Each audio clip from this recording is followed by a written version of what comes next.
Assalamualaikum warahmatullahi wabarakatuh. Perkenalkan, nama saya Randi Kamal Insani, NIM 12080211870, kelas 5G Agroteknologi dengan mata kuliah Kultur Jaringan. Baiklah, di sini saya akan menjelaskan tentang tahapan kultur jaringan. Nah, yang pertama adalah pengertian kultur jaringan. Kultur jaringan dalam bahasa Inggris disebut sebagai tisu kultur. Kultur adalah budidaya, dan jaringan adalah sekelompok sel yang mempunyai bentuk dan fungsi yang sama.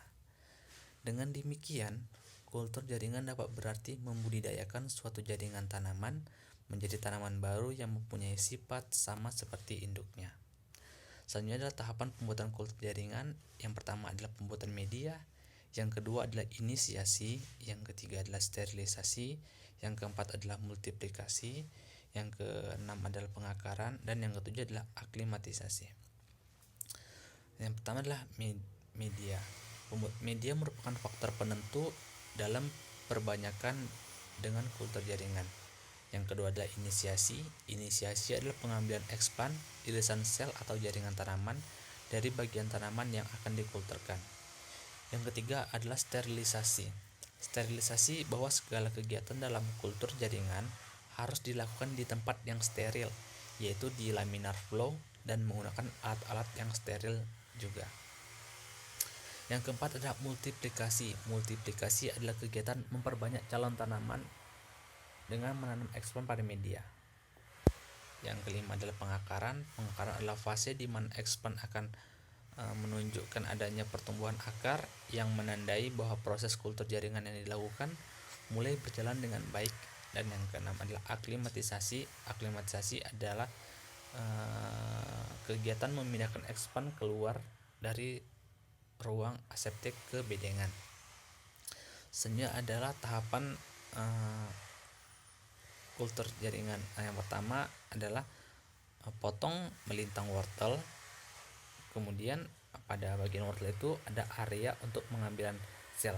Setelah sel itu sudah diambil, kemudian letakkan di dalam cawan petri. Setelah itu diamkan beberapa saat. Dalam kemudian sel tersebut akan berubah menjadi kalus. Setelah menjadi kalus, lalu dipindahkan ke media pertumbuhan. Akar akan tumbuh dalam waktu 4-8 minggu, dan kemudian siap dipindahkan ke media tanah, dan kemudian tanaman itu akan tumbuh menjadi tumbuhan dewasa. Selanjutnya adalah media kultur jaringan. Media kultur jaringan adalah penentu dalam keberhasilan kultur jaringan. Ada dua macam, yaitu adalah garam organik dan zat-zat organik. Garam-garam organik itu ada dua unsur, yaitu unsur hara makro dan mikro. Unsur hara makro itu yang dibutuhkan adalah C, H, O, N, S, P, K, Ca, dan Mg. Sedangkan mikro adalah Cl, B, Mo, Mn, Cu, Fe, Zn, dan Co. Selanjutnya adalah zat-zat organik yang dibutuhkan adalah gula, mio, inositol, vitamin, asam amino, dan zat pengatur tumbuh. Selanjutnya adalah macam-macam kultur jaringan. Kultur meristem menggunakan jaringan akar, batang, daun yang muda atau meristematik. Yang kedua adalah kultur anter menggunakan kepala sari sebagai ekspan. Kultur embrio menggunakan embrio, misalnya pada embrio kelapa kopior yang sudah dikembangbiakkan secara alamiah. Selanjutnya adalah kultur protoplas menggunakan sel jaringan hidup sehingga ekspan tanpa dinding. Selanjutnya adalah kultur kloroplas menggunakan kloroplas. Kultur ini biasanya untuk memperbaiki atau membuat varietas baru. Selanjutnya adalah kultur polen menggunakan serbuk sari sebagai ekspannya.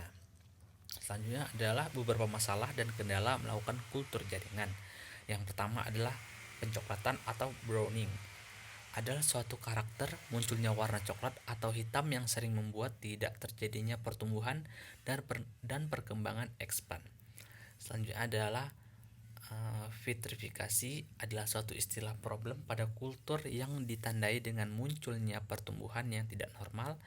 Selanjutnya adalah variabilitas genetik.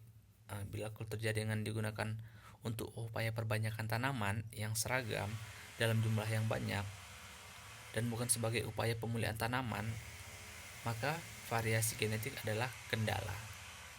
Selanjutnya adalah pra-perlakuan. Masalah pada kegiatan in vitro bukan hanya dari penanaman ekspan, pertumbuhan dan perkembangannya dalam botol saja, tetapi juga sangat bisa dipengaruhi oleh persyaratan kegiatan pra-perlakuan.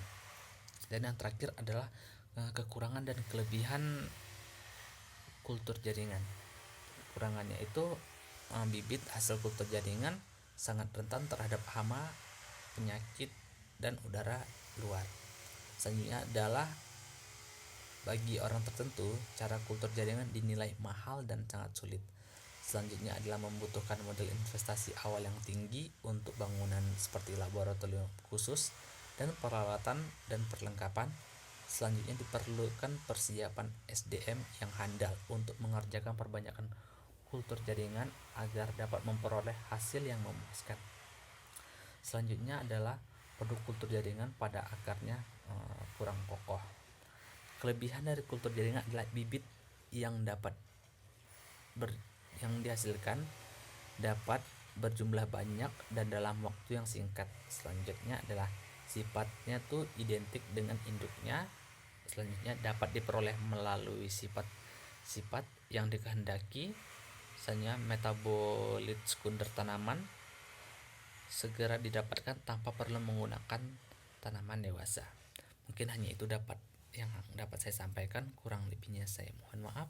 Wabillahi taufiq wal hidayah. Wassalamualaikum warahmatullahi wabarakatuh.